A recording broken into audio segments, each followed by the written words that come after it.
제가 예전에 겪었던 일입니다.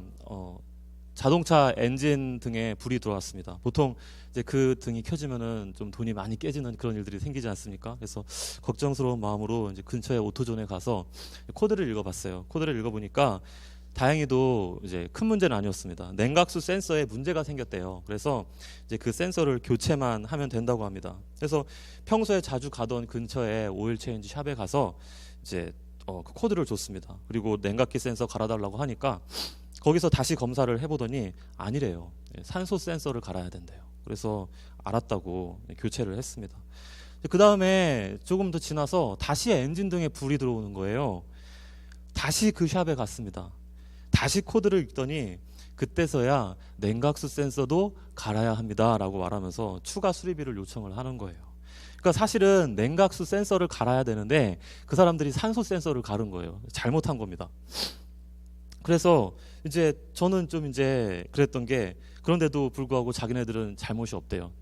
최선을 다해서 고쳤고, 그리고 너도 오케이 했으니까 우리한테는 문제 없고, 이런 식으로 이제 발뺌을 합니다. 그래서 제가 또 얼마나 정의롭습니까? 그 순간에 제 마음 가운데 분노하는 마음이 생겼습니다. 그래서 분노의 화신이 되어서 같이 말다툼을 했습니다. 분노를 막 다 이 마음속에 있는 걸 다 불태우고 나서 이제 운전을 하면서 집으로 돌아오는데 마음이 좀 영 불편해요. 잘잘못을 따지는 게 이제 그 상황이 필요한 상황이기는 했어요. 그런데 돌아보니까 조금 더 부드러울 수 있었는데, 조금 더 친절하게 말할 수도 있었는데, 일단은 제 내면에 이 분노를 표출하고 싶은 욕망이 막 일어나니까 그 욕망 그대로 밖으로 나와버린 거예요. 왜 삶의 순간에 그 삶의 순간에 예수님의 제자로 살지 못하고 저는 이 육신의 욕망, 이 욕망대로 살게 되었을까요? 이 생각을 해보면은, 근데 이 분노라는 감정뿐만은 아닌 것 같아요. 이제 우리 인생길을 걸어가다 보면은 여러 가지 그 육신의 욕망들을 만나게 되잖아요. 가족들에게 함부로 말하고 싶은 마음, 싸우고 싶은 마음, 마음에 드는 것은 무엇이든지 다 하고 싶은 마음, 사고 싶은 마음, 갖고 싶은 마음, 뒷얘기하고 싶은 마음, 이간질하고 싶은 마음, 속이고 싶은 마음, 편가르고 싶은 마음, 왕따시키고 싶은 마음, 음란하고 싶은 욕망, 이런 마음들, 이런 육신의 욕망들이 우리를 힘들게 하지 않습니까?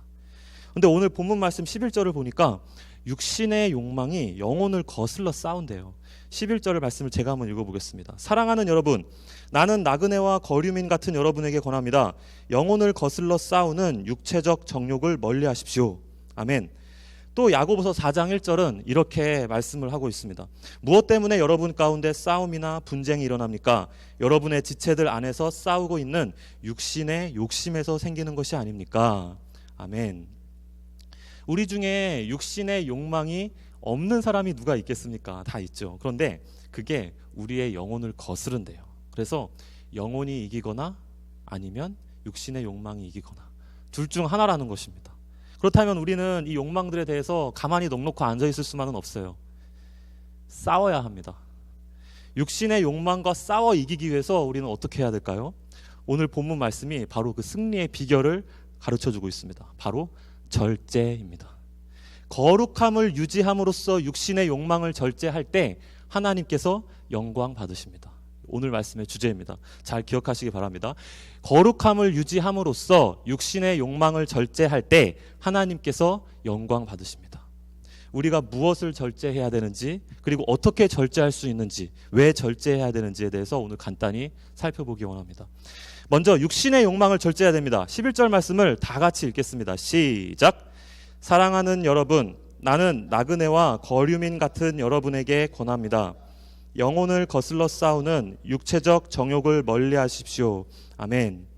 여기에서 사랑하는 여러분, 거류민, 나그네라고 나오는데요. 바로 그리스도인들을 가리킵니다. 이 그리스도인들이 육체적 정욕을 어떻게 해야 된다고 오늘 말씀이 말씀하고 있습니까? 영혼을 거슬러 싸우는 육체적 정욕을 멀리하라고 되어 있습니다.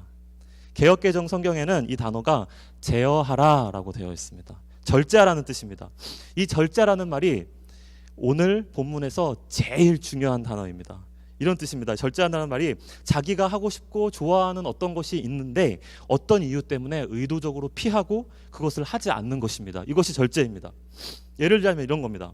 하루를 마무리하고 오늘을 열심히 살아낸 지치고 피곤한 나에게 작은 이 선물을 주고 싶습니다. 그래서 자기 전에 이 진라면 매운맛과 그리고 따뜻한 밥 한 공기와 그리고 곁들여서 포기김치 그리고 무생채 딱 준비하는 겁니다. 얼마나 행복합니까? 그런데 생각해 보니까 이거를 다 자기 전에 먹을 것 같으면은 건강에 안 좋을 것 같은 거예요. 칼로리 폭탄입니다. 그래서 고민하다가 정말 너무 라면을 좋아하는데 이거를 먹고 자야 내 마음이 편할 것 같은데 건강과 다이어트 때문에 의도적으로 피하고 먹지 않습니다. 그리고 단호하게 선포합니다. 안 해! 안 먹어! 이게 뭐예요? 이것이 바로 절제라는 것입니다. 지금 하나님의 말씀인 성경은 육신의 욕망과 싸워 이기기 위해서 이걸 하라고 말씀하고 있는 것입니다. 안 해! 안 먹어! 안 봐! 안 사! 안 들어! 안 생각해! 이 절제를 하라고 말씀하고 있는 것입니다. 그렇다면 육신의 욕망은 무엇입니까? 성경학자들에 따르면 1차적으로는 성적인 죄들을 가리킨다고 해요. 그리고 일반적인 의미로는 unrestrained indulgence, 제한되지 않은 탐닉이라고 합니다. 이게 무슨 말이냐면은 육신의 정욕이 내가 하고 싶은 것, 내가 좋아하는 것, 내가 원하는 것, 내가 마음속으로 간절히 욕망하는 것은 무엇이든지 아무런 제한 없이 그대로 하고야 마는 것, 이것을 바로 육신의 욕망이라고 한다고 하는 것입니다. 그래서 육신의 욕망은 감옥에 있는 죄수들만 가지고 있는 게 아니에요. 우리 모든 성도들이 직면하는 싸움이라는 것입니다. 성도님들께 묻습니다. 여러분들이 가지고 있는 무너져 있는 육신의 욕망은 무엇입니까? 지금 어디에서 절제하지 못하고 혹시 넘어져 계시지는 않으십니까? 오늘 이 시간이 성령님의 사랑으로 이 마음의 육신의 욕망들이 발견되어지기를 바랍니다. 그리고요, 성령님께서 그 마음을 새롭게 만져주시기를 우리 주 예수 그리스도의 이름으로 축원합니다. Just do it 이라는 슬로건을 들어보셨을 겁니다. 인기 스포츠 브랜드인 그 나이키의 슬로건인데요. 한국말로 하면은 대충 그냥 해봐, 아니면은 한번 해봐, 단지 해봐, 이런 뉘앙스가 될 것 같습니다. 근데 이 슬로건이 혹시 어느 살인자의 사형 집행 전 마지막 말이라는 사실을 알고 계시는지 모르겠습니다. 한 일간지의 기사를 제가 읽어드리겠습니다. 미국 역사상 가장 유명한 범죄자 중에 한 명인 게리 길모어는 1976년 유타주 프로보에서 이틀간 2명의 무고한 시민을 총으로 쏴 살해했다.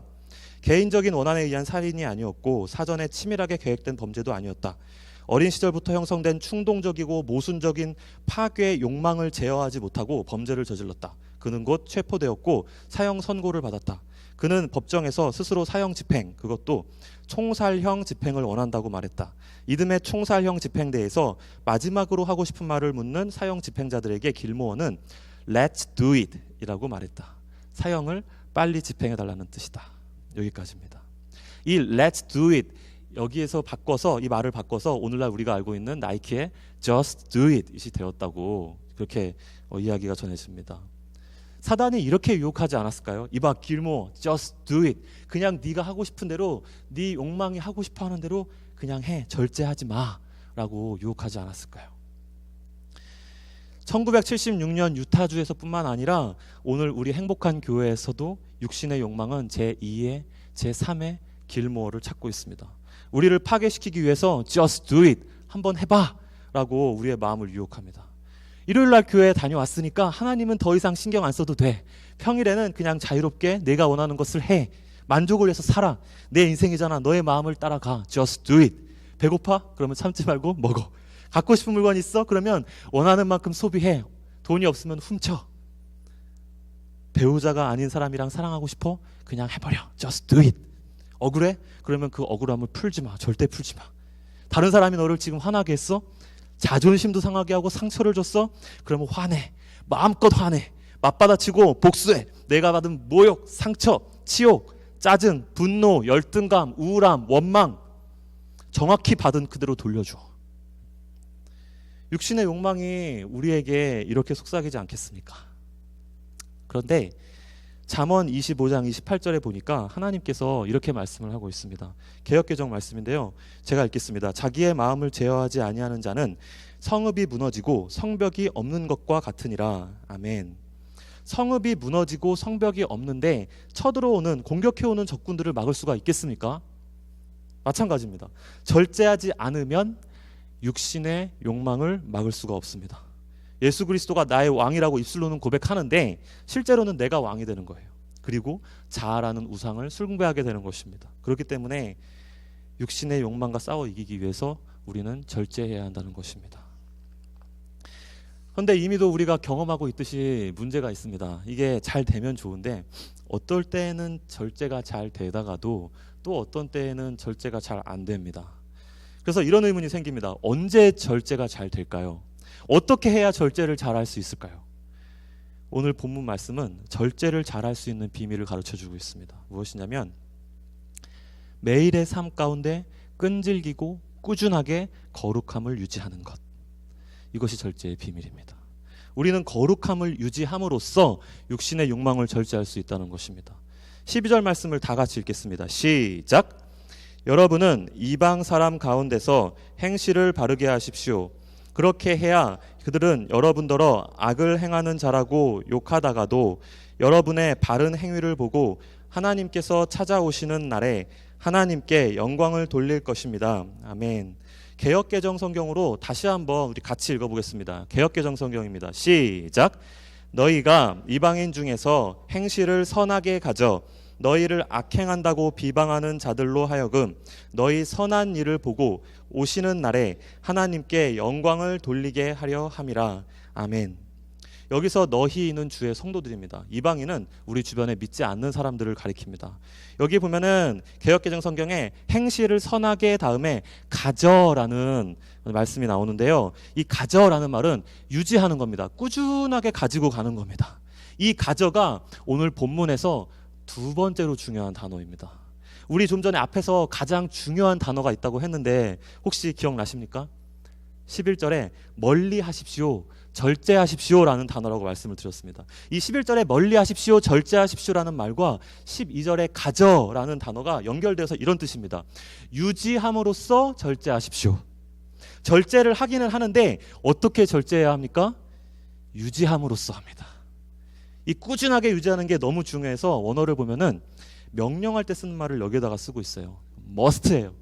반드시 유지를 하려면은, 결제를 하려면 반드시 유지를 해야 된다는 것입니다.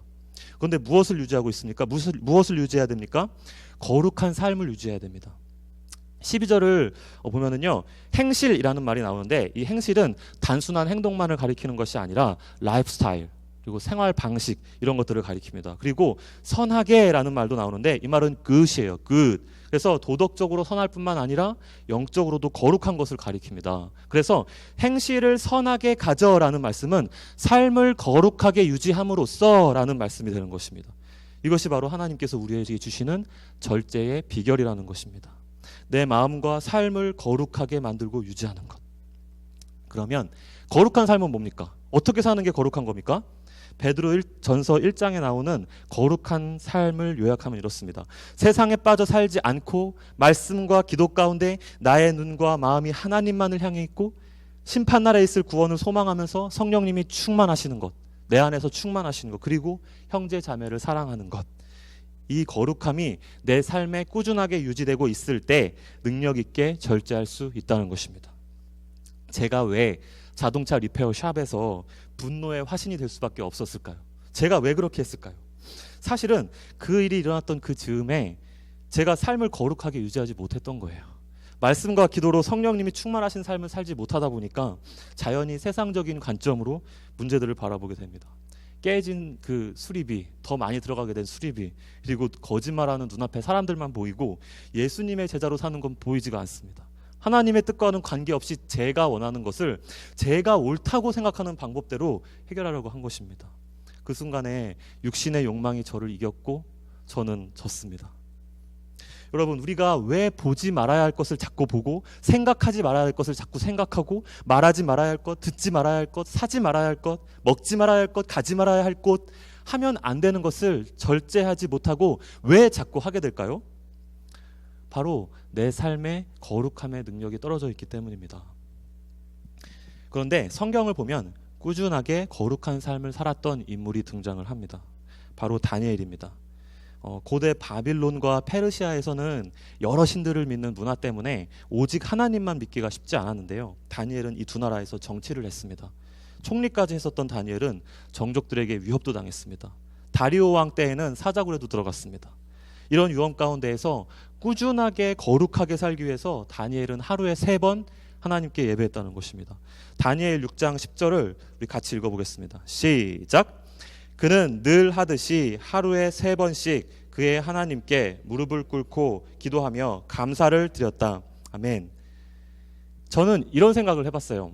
다니엘이 우리보다 더 뛰어난 사람이라서 하루에 3번 예배한 게 아니라 어쩌면 혹시 하루에 3번 예배하지 않으면 그 거룩하게 그 살 수 없을 정도로 유혹과 위험이 심했던 것은 아니었을까요? 여기서 다니엘이 위대한 이유는 이 말씀에 늘 하듯이에 있습니다. 예를 들면 이런 겁니다. 하루 아니면 이틀, 일주일 아니면 한 달 이렇게 작정을 해서 개인 시간, 예배 시간을 갖는 것은 우리 영혼을 위해서 좋은 이벤트가 될 것 같아요. 좋은 이벤트입니다. 좋은 일입니다. 그런데 40일이 아니라 한 달이 아니라 늘 하듯이가 되면 이때는 더 이상 일회성 이벤트가 아니게 됩니다. 대신에 거룩함이 삶이 됩니다. 습관화가 됩니다. 생활화가 됩니다. 정치가로서 아무리 바쁘고 신앙 때문에 아무리 어떠한 불이익이 오더라도 다니엘은 늘 하듯이 거룩함을 유지하기를 힘썼다는 것입니다. 우리 예수님은 어떠실까요? 우리 예수님은 역시 습관대로 신앙생활을 하셨습니다. 누가복음 22장 39절에서 41절까지의 말씀을 같이 한번 읽어보겠습니다. 시작. 예수께서 나가사 습관을 따라 감람산에 가심에 제자들도 따라갔더니 그곳에 이르러 그들에게 이르시되 유혹에 빠지지 않게 기도하라 하시고 그들을 떠나 돈 덜진 만큼 가서 무릎을 꿇고 기도하여. 아멘. 이때가 예수님께서 잡히시던 날 밤입니다. 6월절 저녁 식사를 마치시고 감람산 겟셋마네 동산으로 이제 올라가십니다. 공생의 사역 중에 가장 중요한 사역이 바로 다음 날 내일 이루어집니다. 그런데 그 전날 밤조차도 예수님은 습관대로 기도하러 가셨다는 것입니다. 심지어 가룟 유다도 예수님의 이 습관에 대해서 알고 있었습니다. 가룟 유다는 예수님을 팔려고 식사하던 도중에 자리를 뜬 사람입니다. 그리고 나가서 로마 병정들을 데려왔습니다. 그래서 예수님께서 감람산에 가실 때 함께 안 계셨어요. 예수님께서 어디로 가셨는지 몰랐다는 것입니다.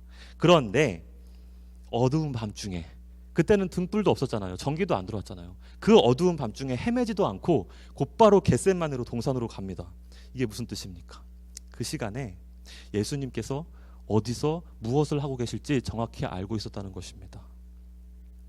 오늘 말씀이 우리에게 주는 교훈이 있습니다. 지금 나는 거룩함을 유지하기 위해서 어떤 거룩한 습관을 가지고 있습니까? 큐티하고 계십니까? 아니면 개인적인 어떤 예배 시간이 있으십니까? 그렇다면 그것이 일회성인 이벤트입니까? 아니면 습관화가 되어 있는 것입니까? 삶입니까? 만약에 나의 그것이 습관이 아니라 이벤트라면 괜찮습니다. 지금 결단하시면 됩니다. 큐티면 큐티, 개인 예배면 개인 예배, 이것이 습관화가 되기를 바랍니다. 왜냐하면 거룩함을 꾸준히 유지함으로써 우리는 육신의 욕망을 절제할 수 있기 때문입니다. 마지막으로 그러면 우리는 왜 절제해야 될까요? 무엇을 절제해야 될지 알겠고 어떻게 해야 되는지 그 비결도 알겠는데 왜 절제해야 될까요? 이거 하면 우리한테 뭐 좋은 게 있습니까? 어차피 구원은 받았습니다. 그리고 절제하는 것은 사실 다른 사람들이 그렇게 잘 알아주지도 않습니다. 대부분의 경우에 나 혼자만 힘듭니다. 나 혼자만 힘들기 십상인데 이거 절제 왜 해야 될까요? 왜냐하면 하나님께서 절제를 통해 영혼을 구원하시고 마침내 영광 받으시기 때문입니다. 나의 절제는 하나님을 영화롭게 합니다. 12절 말씀을 다 같이 읽겠습니다. 시작. 여러분은 이방 사람 가운데서 행실을 바르게 하십시오. 그렇게 해야 그들은 여러분더러 악을 행하는 자라고 욕하다가도 여러분의 바른 행위를 보고 하나님께서 찾아오시는 날에 하나님께 영광을 돌릴 것입니다. 아멘. 12절 보니까 이방 사람들이 당시 기독교인들을 악을 행하는 자라고 욕한대요. 왜냐하면은 기독교인들은 로마 황제를 숭배하지 않았고요. 그리고 로마의 다른 신들과 그리고 어떤 우상 숭배적인 풍습들을 따르지 않았기 때문입니다. 그렇다 보니 주변 사람들의 라이프 스타일과 기독교인들의 삶이 잘 안 맞는 거예요. 조롱과 비방의 대상이 되었습니다. 그런데 그 다음 절을 말씀의 다음을 보니까 여러분의 바른 행위를 보고라고 되어 있습니다. 이게 무슨 말이냐면 조롱하고 비방하던 불신자들이 성도의 거룩한 삶에서 나오는 착한 행실과 절제하는 모습을 보고 관심 있게 그걸 지켜본다는 거예요. 그 행실을 보고 마음이 변화가 됩니다. 그리고 마침내 예수 복음을 듣고 회개하고 믿고 예수님의 제자가 된다는 것입니다. 그래서 하나님께서 찾아오시는 날, 즉 마지막 날, 최후의 심판의 날에 이방 사람들은 구원받은 것 때문에 하나님께 영광을 돌리게 된다는 것입니다. 헬라어를 보면은 12절 마지막 부분이 이 전체 주제인 절제와 연결이 됩니다. 그래서 거룩함을 유지함으로써 절제를 하는데 하나님께 영광을 돌리기 위해서 절제하라라는 의미가 됩니다.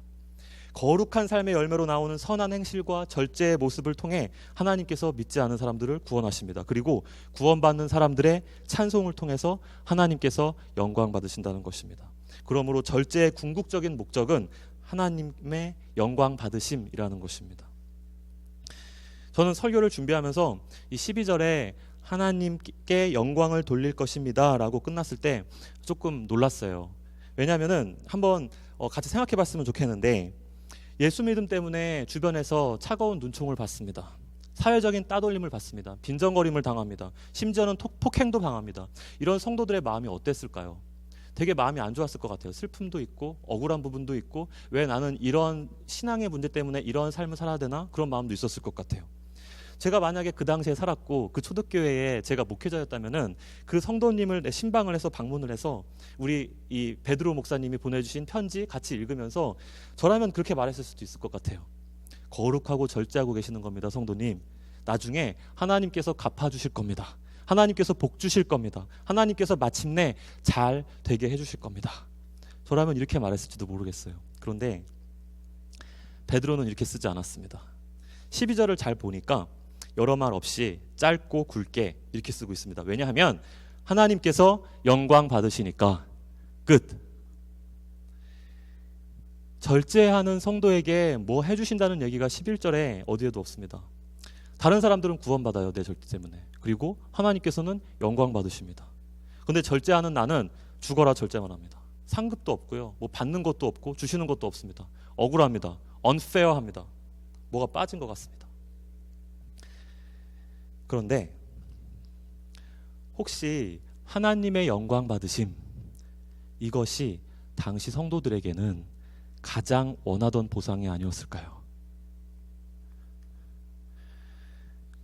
제 딸아이가 그 5살 때 간절히 욕망하던 크리스마스 선물이 있었습니다. 그게 뭐였냐면 LOL이라는 인형이었습니다. 요즘에도 이제 이 인형이 여자아이들 사이에서는 굉장히 핫한 그런 선물인데요. 혹시 가정에서 4살에서 한 10살 사이에 여자아이가 있고 그리고 선물을 생각하시고 있는 분이 계시면은 이 LOL이라는 인형 선물을 추천을 드립니다. 뭐 제 아이한테 다른 거를 권해봤어요. 캔디, 초콜릿, 바비 인형, 뭐 아니면 롤러스케이트, 아니면 자전거, 비싼 어떤 것을 얘기해줘도 소용이 없어요. 엄마 아빠가 이해를 하든 못하든 간에 제 딸은 이것을 받을 때 제일 행복한 거예요. 다른 것 다 소용없습니다. 이것만 가장 좋고요. 이게 가장 좋은 겁니다, 제 딸한테는. 근데 하나님의 영광 받으심, 이것을 묵상하면서 제가 놀란 이유는 초대교회의 영성이 너무 부러워서였습니다. 그분들은 이 말씀을 들으면서 이렇게 고백했던 것 같아요. 하나님, 하나님의 영광 받으심이 너무 기쁩니다.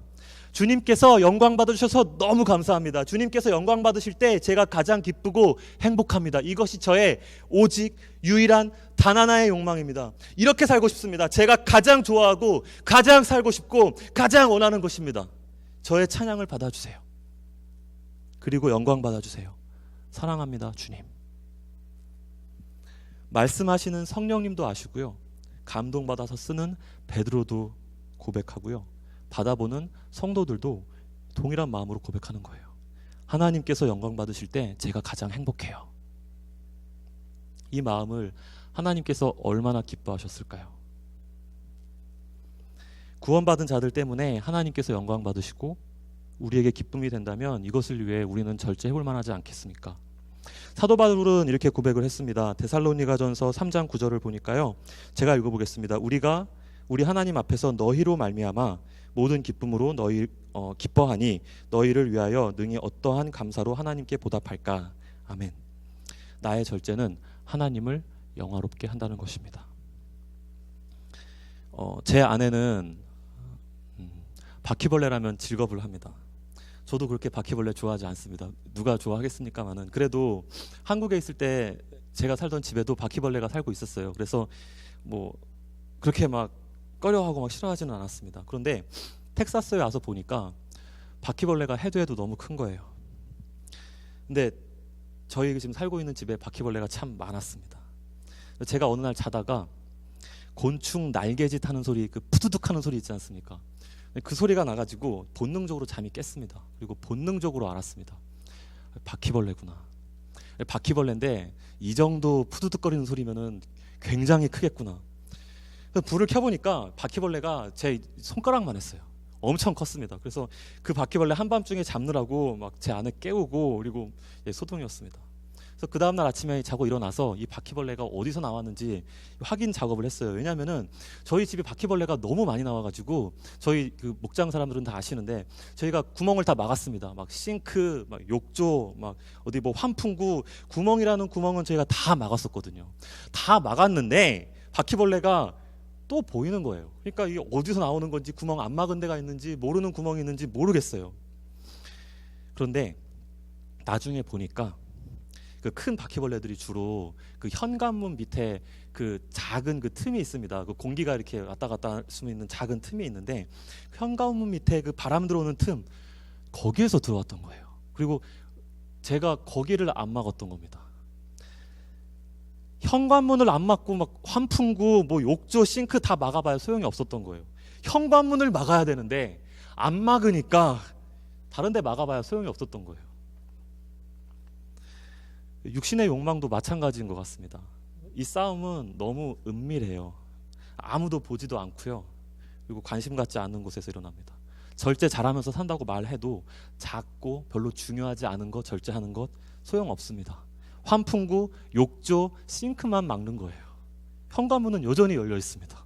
현관문을 막아야 됩니다. 현관을 막아야 돼요. 그래서 이 하나님과 나와의 관계를 가장 많이 가로막고 내 삶에 가장 큰 악영향을 미치는 바로 그거. 내가 알고 내 안에 성령님이 알고 계시는 내가 쓰러져 있는 그 육신의 욕망.